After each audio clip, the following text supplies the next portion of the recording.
Martin, so clearly some good news, but Q2 GDP backward-looking economic indicator. What does this mean going forward for Japan's economy? Well, these data are extremely important. For one, well, all the things you already wrapped up.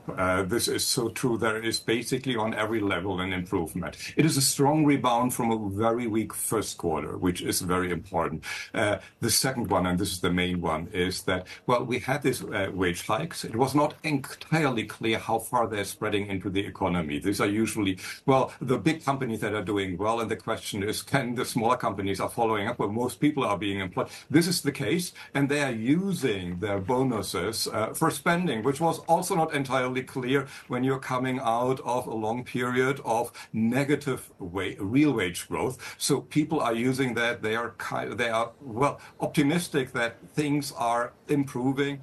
They are spending, and they are supported by a strong government that still has, well, low finance costs. So there's a lot of public spending going on as well.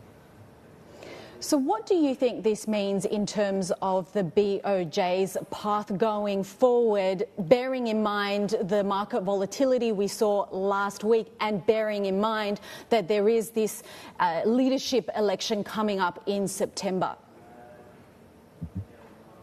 Well, the Bank of Japan has become quite a bit more restrictive and more hawkish, but most of that was driven by one very important thing. It had to stabilize the yen. The yen was on a weakening trend. The yen had deteriorated to a level at 161, which is way too low for such a major economy. It had to do something about it. And doing something about it means helping stabilizing the currency, meaning they had to increase interest rates. That was not because of the domestic economy. This was not just because they wanted to normalize interest rates out of negative territory. All this is important, but it has been quite a bit driven by the yen. Now, with the yen being below 150, there is no urgency. And with well, perhaps even election coming up, at least a change in the government when the prime minister is being replaced in the LDP party with a new president.